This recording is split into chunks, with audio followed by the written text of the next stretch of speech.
Welcome to part 3 of our Henro Pilgrimage, where we pack up our gear to head out to Temple 34, Tanemaji. We were a little sad to leave Kochi, but I was excited to see some new landscapes, and we would be back. Still, I paused on a pedestrian bridge. Check out that cyclist. I think he's done this before.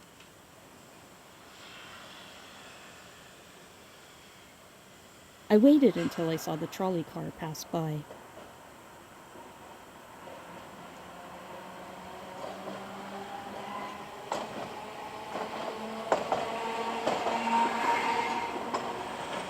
Kochi has the oldest trolley system still in operation in Japan, and they are very fun to see and ride on. We reached the temple. This temple features Kannon holding a baby, and is where people come to pray for safe childbirth. Like many temples, it also has some resident cats. This one didn't seem too impressed by my Japanese.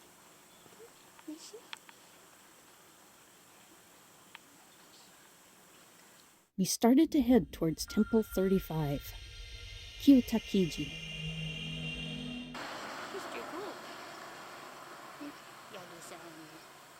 Mr. Goat was not impressed by my Japanese either. We enjoyed the verdant views of farmland,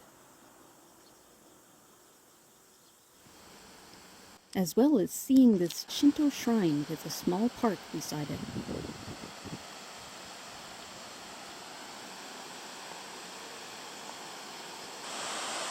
I was also impressed by this waterway. I think this is the Shikoku River.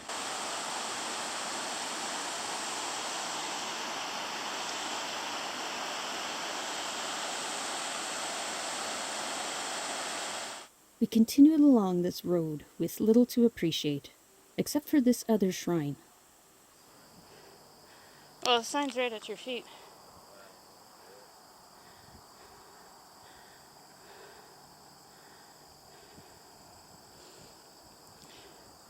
Coming up to the river that is not here. This wide floodway eventually revealed the Niyodo River, one of Japan's rivers highly treasured for its pristine color and natural state. By this point, it's getting quite close to the ocean, so it wasn't showing the Niyodo blue color that it's famous for. Niyodo Big Bridge, and it was a big bridge indeed. Our route then followed the river, giving us a great view of the water as well as the fishermen in a boat.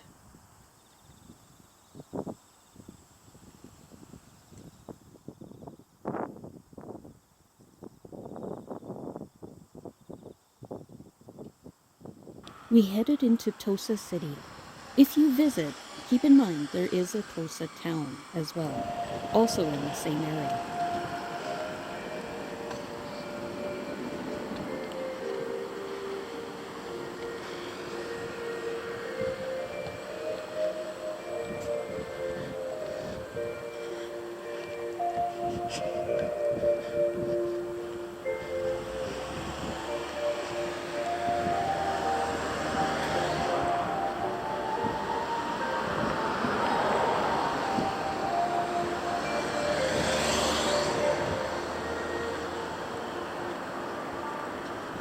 I think this was Tosa's noon test of their emergency broadcast system. It was much more pleasant with the soft music and lack of siren punctuating the end. We didn't have any reservations for the night, but we found a place to stay at the local business class hotel, but we splurged for a traditional Japanese room. We dropped off our bags. In addition to Lyndon feeling ill, my knee was a bit painful. It was good to travel a little bit lighter and enjoy the countryside. Somewhere near that busy highway in the distance, we found a popular ramen shop to get a bit of lunch.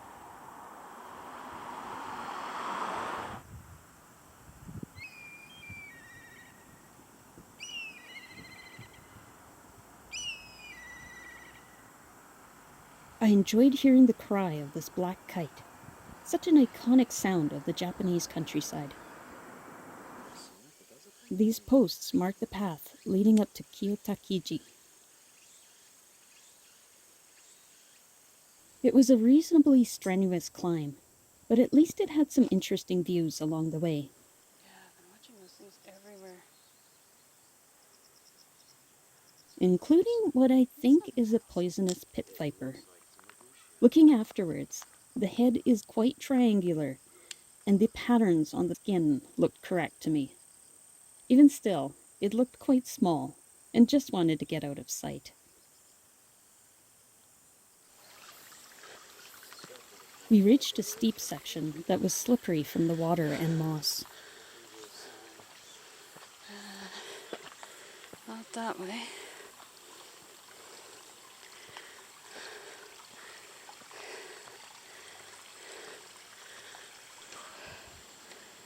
That's the path we just came up on. Zigzagging. That's not even all of it.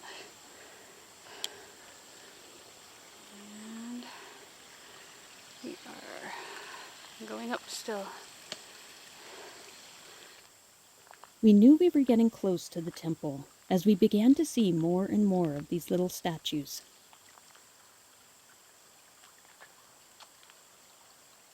And of course, the red and white cards are always a good sign that you're on the right path. We reached the first entrance gate, which had an amazing looking dragon painted on the ceiling.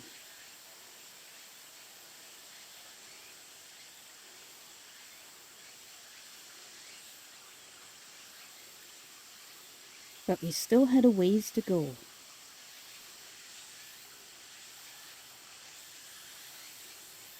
Before I moved on, I peeked through the wooden lattice at the muscular guardians of the shrine.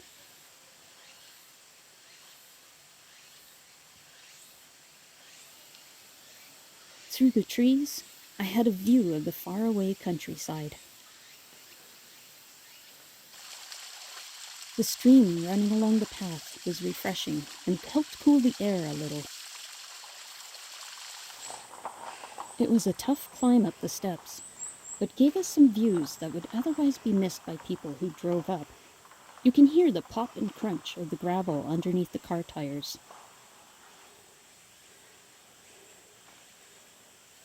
Kiyotakiji features Yakushi Nyorai, the medicine Buddha.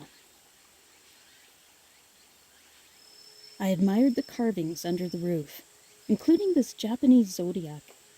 The animals are pretty much the same as the Chinese one, but the goat is replaced with the sheep, and the pig is replaced by a wild boar. I also spotted another Japanese skink. This one was hunting behind a bench.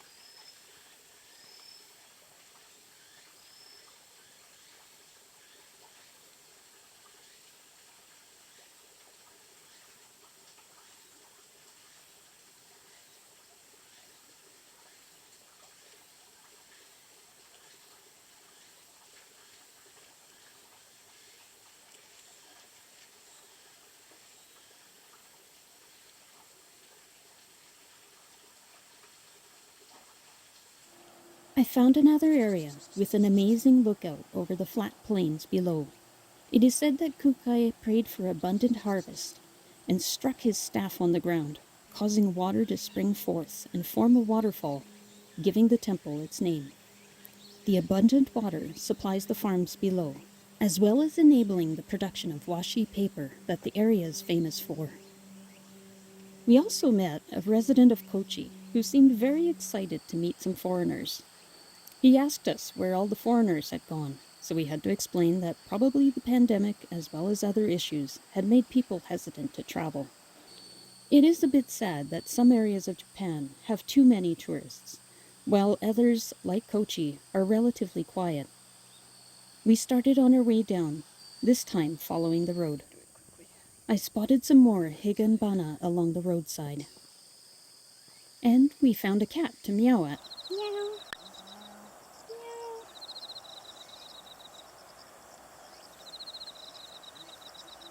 Must have heard the can opener.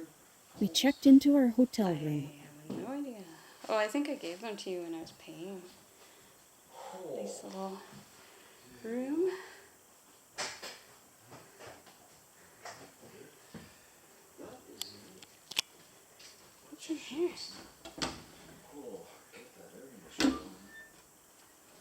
closet. Nice. And this. Oh. Dawn room. God, usually I can just slip my feet out. Let me do it tonight. Oh, okay, good. That is what I really wanted to see, was the bathroom. I was like worried for a second that there was. You have a hair dryer. Mm-hmm. To push. Okay, little toilet, shower. I'm hopping in there right away to cool off. Oh my goodness. The problem with him right now is his rash, because down there. Sorry for the poor lighting, but that's the best we can do right now. He's trying to cool things down. What are you gonna say? Some people call it heat rash. Hyper's rash is the other thing. Yeah. But I get it every time I'm trying to do Henro.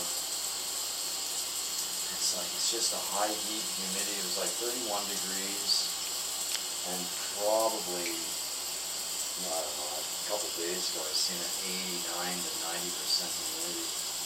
It's just, you walk into an air-conditioned room, and it just, all your heat just turns to vapor.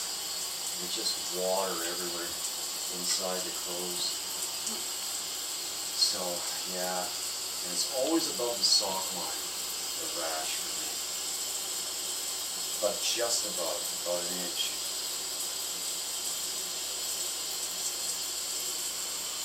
That's fully cold, and I do not care. It's like, It doesn't feel that cold. no. This is our room. Beside the hotel was a lovely restaurant and bakery. I didn't have much of an appetite, so I just went for these sandwiches. Tired man.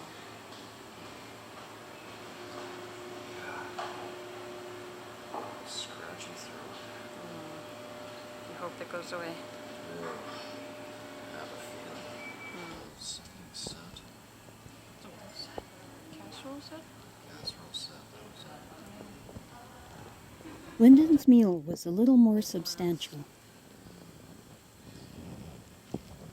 And is that just pure bread there?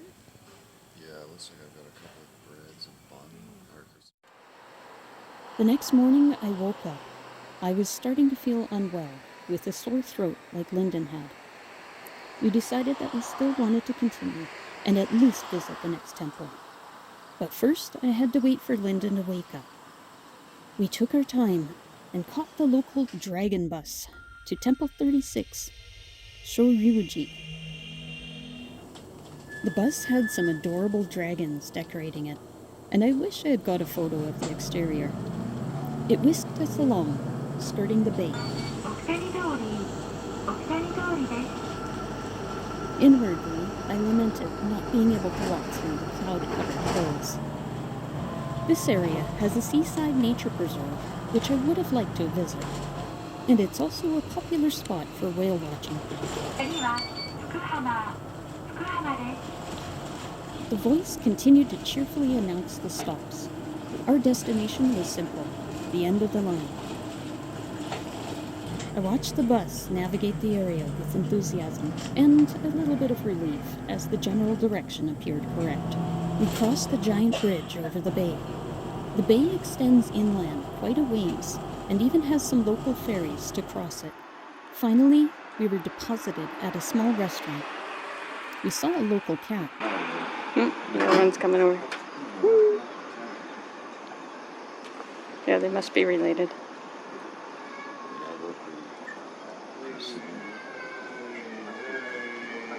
And there was definitely some dominance issues going on. Oh.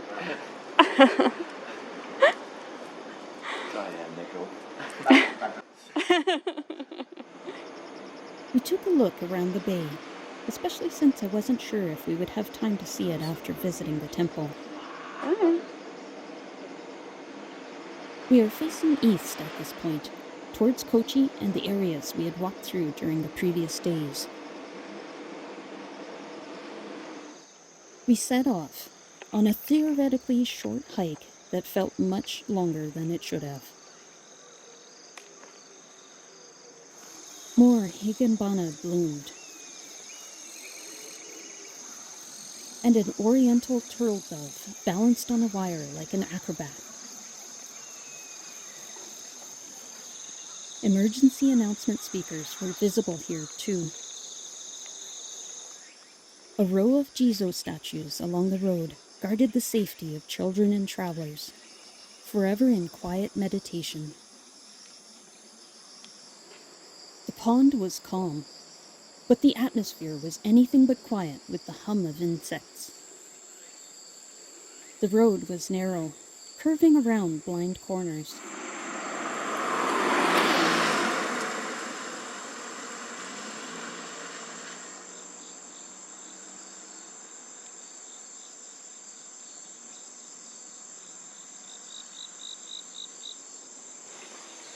We continued to follow the road, and shortly thereafter we reached the base of the temple. This temple was named after the temple in China where Kūkai studied.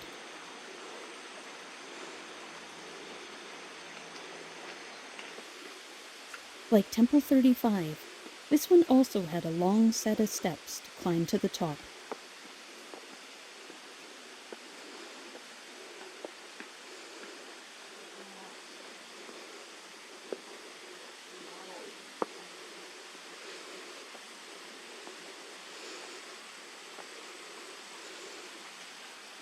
We paused to admire the 3-story pagoda.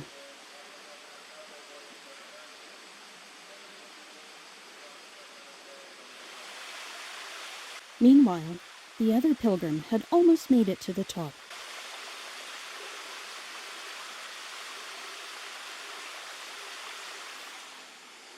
Small statues lined the path, sheltered by tall cedars.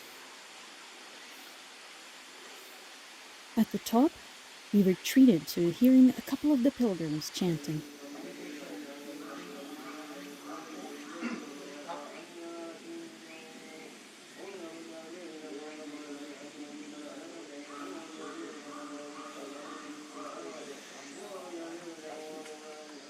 The deity featured here is Namakiri Fudo Myo, which translates to the immovable wisdom king.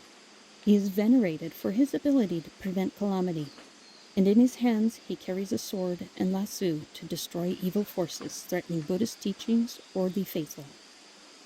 Definitely not one to be messed with.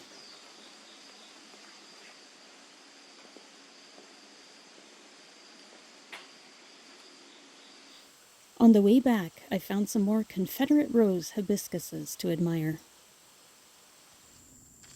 We made our way back to the bus station, although the clouds were continuing to build.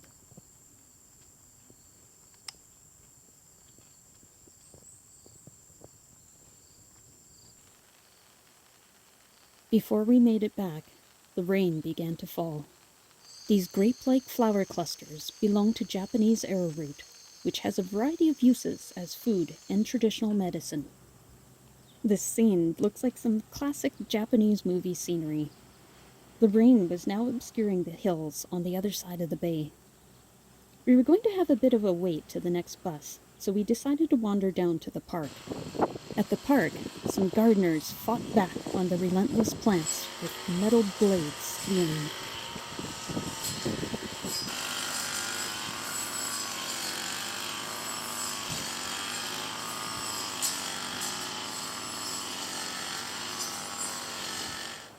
We retreated to the plant-free beach.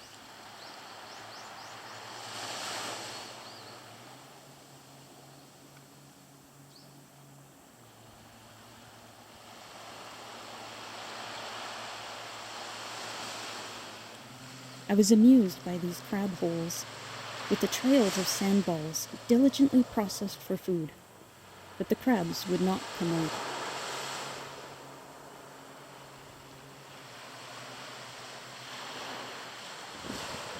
A kayaker headed out on the water.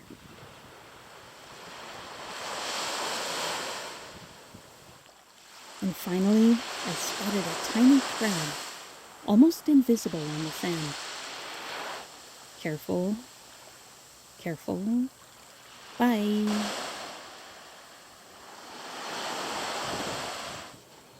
I was also delighted to find the skeleton of a box pufferfish.